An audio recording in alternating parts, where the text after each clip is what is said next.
Most people think the South was filled with evil slave owners who fought simply to preserve a cruel system.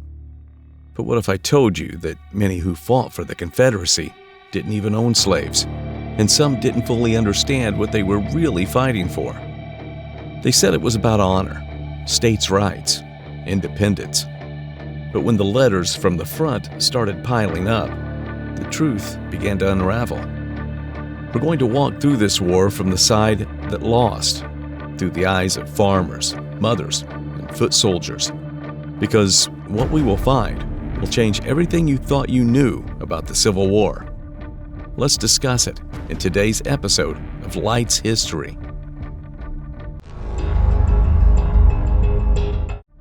What if your country asked you to fight for it, and when you came home, it no longer existed? What if the flag you saluted became a symbol of shame?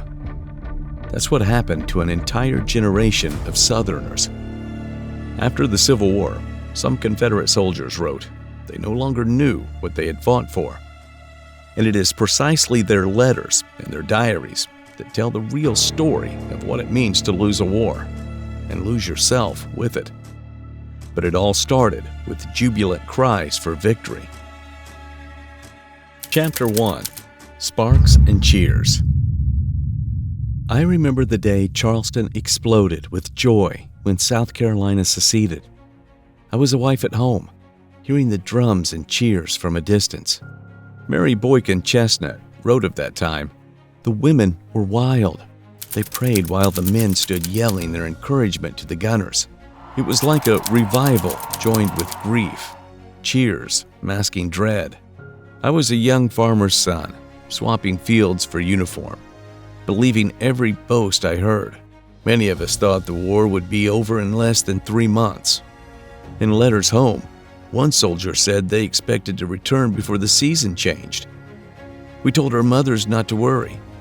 They say that their term of enlistment will be out in 3 months, and most of them say that when it's out, they're going home. The air was thick with pride and certainty. At church gatherings, I heard about honor, independence, states' rights. But behind the speeches was fear, losing the land, control, our way of life. Even as a foot soldier, I sensed the contradictions. The public rhetoric about liberty felt hollow to some of us who knew slavery lay at the heart of it all. Walking through town, I spoke to other volunteers. Farmers at twilight, mothers at the porch. None claimed to be heroes, just ordinary people swept into chaos. We clapped each other on the back, shared tobacco, and believed in our cause, however flawed. And so it began. The drumming regiments, the palmetto flags raised, the laughter at parades. Yet under it all, a dark uncertainty. Chestnut's diary later reflected a society mad with excitement. Secession is like a religious revival, even as it invoked a prophecy of ruin. We weren't villains or saints. We were neighbors turned soldiers and women left behind. In that heady spring of 1861, we truly believed it would be quick. And I believed it too, until the first bodies fell. Before we move on to the next section, please don't forget to subscribe if you liked the video so far. Chapter 2. Honor, Land, and Slaves. I grew up on a small farm, heard every speech about states' rights and personal liberty. The idea that we had the right to govern ourselves. But behind that proud rhetoric, there was a truth no one said aloud. We were fighting to keep slavery alive. Alexander Stephens, the Confederate Vice President, made it explicit. Our new government is founded upon the great truth that the Negro is not equal to the white man, that slavery is his natural and normal condition. In public, it was all about honor and independence.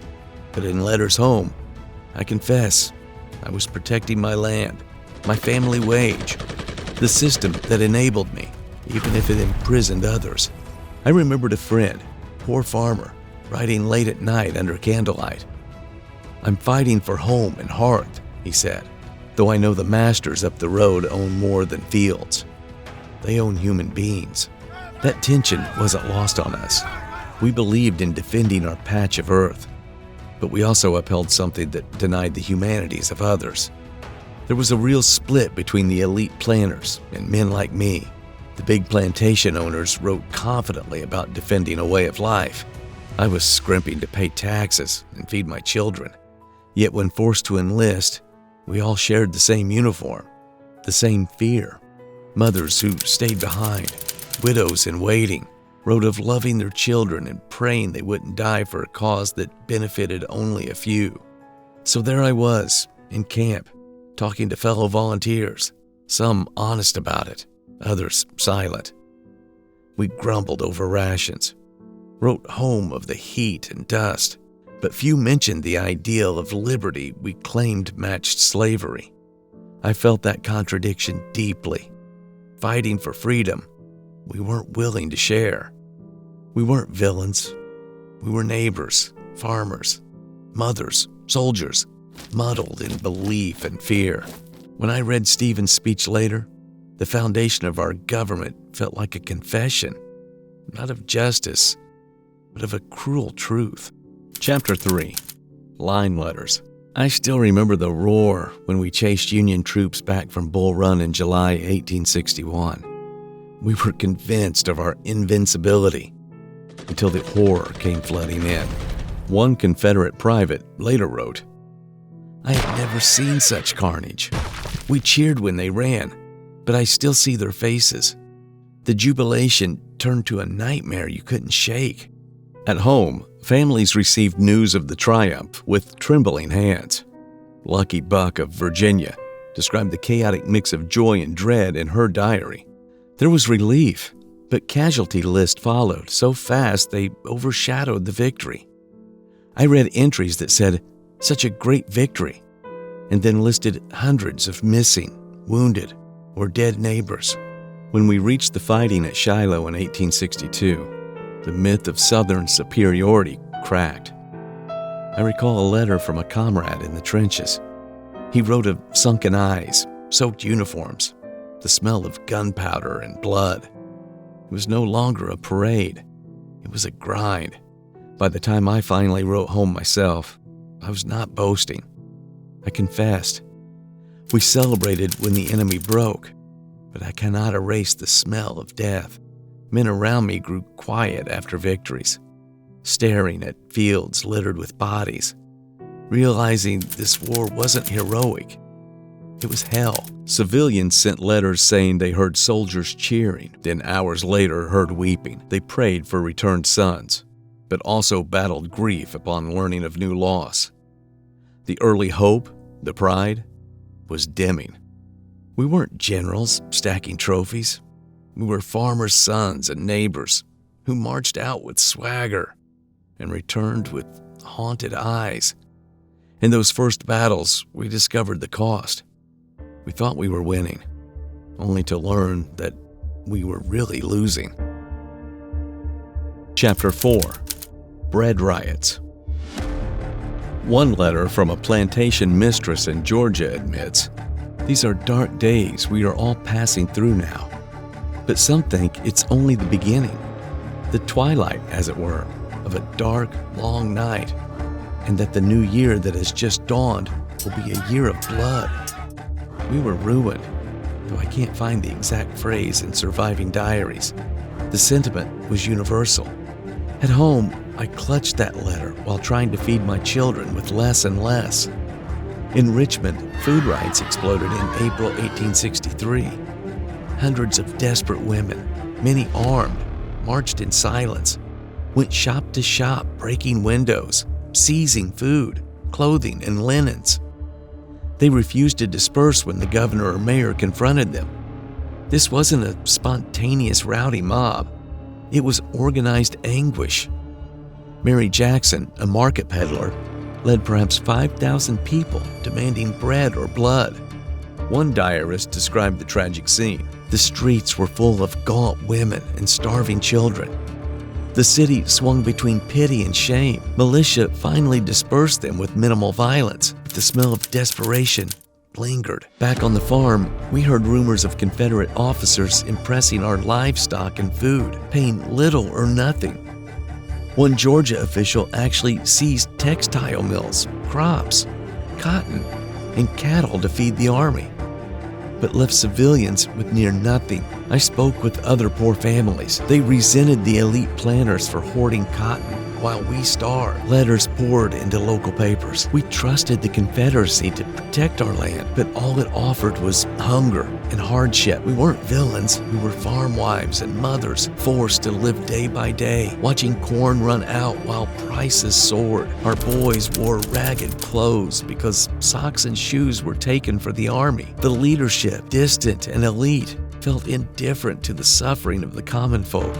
Hunger turned us skeptical, and in that void felt anger, quiet despair, and the beginning of disillusionment. Chapter 5. Massive Shortages. I was a foot soldier in late 1863, riding home under miserable conditions. I hadn't been paid in months. While that exact phrasing isn't replicated in captured letters, it echoes the desperation in countless camp writings and complaints about missing pay and supplies. I wrote to my wife, begging her to come home. Others did too. John Futch, a North Carolina soldier, confessed in August 1863. I was uneasy about being away from my family. I want to come home, the worst I ever did. He even hinted that desertion might follow if nothing changed. Meanwhile, desertion ripped through the ranks. By 1864, even President Davis admitted that 2/3 of soldiers were absent and too many were without leave. Officers described desertion as a crisis, sleeping tents emptied overnight, columns thinning as men slipped away toward home. It wasn't cowardice. For many, it was an obligation. Families starving, fields fallow, no help. Back home, I was a farmer's wife, raising children alone and burying others lost to hunger or disease. Diarist wrote of empty tables and failing crops, women terrified without support. Many women who initially embraced sacrifice came to resent what the Confederacy demanded of them: sweat, mourning, and fear that their husbands wouldn't return. My neighbor's boy left us, joined the ranks eager, but later wrote letters saying he had nothing, no clothing, no shoes, barely bread. When the army came for food or animals, they often paid nothing. I saw fields raided to feed soldiers, leaving families destitute. We weren't heroes. We were women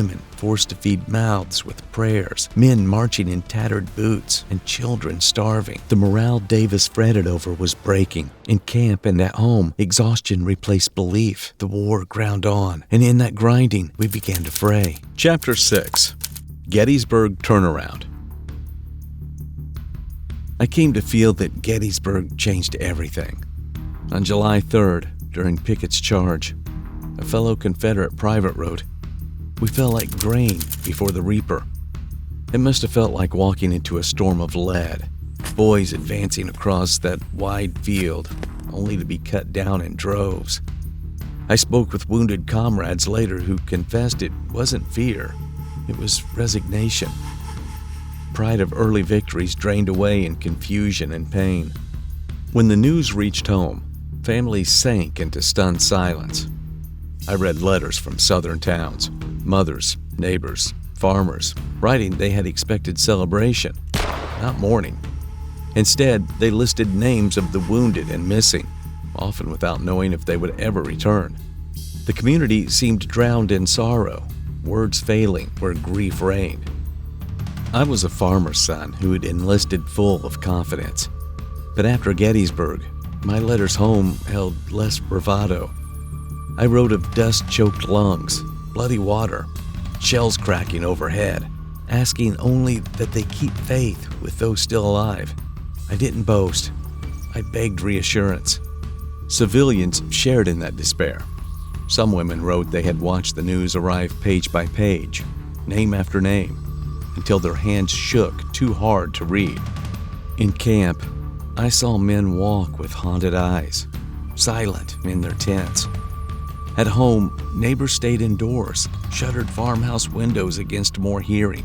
Hope, what we thought invincibility was, died on that Pennsylvania grain field. We weren't generals. We were farmers' boys who came seeking glory and instead found a turning point in defeat's wake. After Gettysburg, the war became real and terrifying. Chapter 7. War Comes Home. I still see the smoke rising over Georgia counties as Sherman's armies pushed through in late 1864. I watched from the porch of our farmhouse in South Carolina, where flames swallowed our fields. Jane Evans Elliott, a diarist in North Carolina, described Union bummers, foragers, rummaging through homes, taking food, livestock, even tearing up rails and barns. Behind those houses gone, letters made clear the emotional toll. Soldiers in camp began to write back home in disbelief. The rolling hills turned into charred ruins and roads where crops once grew. I spoke with my neighbor, a former soldier, now conscripted again, who admitted he couldn't describe what we had once called home. In his letter, he confessed that every mile passed felt like a betrayal. Fields laid waste, cotton gin fires lighting up at night, the whine of rails twisted in iron bonfires known as Sherman's neckties. At home, women took turns whispering fear among the ashes, burying what little food remained, and attending to children who didn't understand why strangers were smashing doors open. They baked simple cakes of cornmeal, praying the smell would draw no soldier's gaze. We weren't soldiers anymore. We were survivors condemned to witness our world unravel. The march wasn't just military strategy. It was psychological warfare. With every charred fence post and broken plow, hope drained from the land and us, burned out with the Bible's flame we once held sacred. Chapter 8. Collapse and Surrender. I rode towards Richmond on April 2, 1865, hearing the city was burning. At home, Black Southerners greeted the news with a mix of jubilation and cautious hope. One history of freed people in central Virginia records how seeing federal soldiers march in, many in United States colored troops, brought tears and cheering. Happy the day of Jubilee had come. Meanwhile, many white families sat in stunned silence. I heard neighbors saying they felt unmoored, no flag to rally behind, no future in the same land. One contemporary reaction called it bitter humiliation and lamented that hopes of independence lay utterly shattered. I remember riding home, still in uniform, saying I couldn't hold tears when someone mentioned the surrender. We had marched believing in honor and hope. Now, that hope was gone. Civilians wrote that women who had once quilted banners and sewn flags were now packing belongings to leave towns being occupied. In many house-to-house conversations, mothers spoke of not understanding how days could go on after everything they'd lost. We weren't proud warriors at that point. We were men unmade by war, farmers' sons and neighbors overwhelmed by grief, relinquishing rifles and memories alike. We cried because surrender didn't feel like peace. It felt like grief made final. Chapter 9. The Humiliated South. I returned home after the surrender to a changed world. Under Reconstruction, many former Confederate men were denied the vote and barred from holding office unless they took loyalty oaths. The countryside hummed with quiet knowledge. We had lost not just the war, but our status. In small towns and farmhouses, resentment simmered. At church and gatherings, I heard muted criticism that black men were now voting and holding power, while white Southerners felt stripped of dignity. While nobody put it in black and white letters, the sentiment that we felt humiliated by the new order was widespread and palpable. Still, some voices turned towards reconciliation. Not many, but some, including former General James Longstreet, who urged Southerners to accept defeat and rebuild under the Union for the sake of peace. Federal troops patrol our roads. Freed men vote without obstacles for the first time. sometimes stirring anger among families that once held all power. People refrained from speaking bitterness aloud, but eyes would shift, voices soften. We weren't monsters. We were ordinary people left stripped of identity, pride, and rights we once took for granted. In the hush of porches and fields, there was disillusionment and shame. And in that quiet, the earliest whispers of the lost cause began to take shape. Want to understand the world better? Start with history and subscribe to our channel. Chapter 10. Lost Identity. I've read Mary Boykin Chestnut's diary, one of the most honest Southern accounts of the war years. In it, she reflects on the destruction we brought upon ourselves, writing how our confident zeal became a tragedy. Historian C. Van Woodward preserves her observation that we sowed the wind only to reap the whirlwind, a metaphor for the devastation and sorrow that followed our defeat. I haven't found a widow who wrote, "I don't know what we fought for anymore," in those exact words, but many post-war letters, memoirs, and diaries capture that uncertainty. Women who once sewed banners and prayed for victory found themselves questioning the very reason they hoped. The cause that promised honor brought only destruction. After the war, groups like the United Daughters of the Confederacy began reshaping our memory. Through textbooks, memorials, public speeches, they elevated a legend of noble sacrifice, soft-pedaling slavery's central role in portraying the Confederacy as a gallant underdog. We weren't monsters nor martyrs. We were ordinary people, sons, mothers, farmers, who clung to beliefs that collapsed under reality. The identity we built around honor, purpose, and racial order crumbled in defeat. That final loss, the loss of our identity and the truth, was something no monument or myth could ever restore. With everything happening in the USA, do you think the South will rise again and finally succeed in secession? Let us know in the comments below. Here's another video history buffs enjoyed watching. Goodbye for now.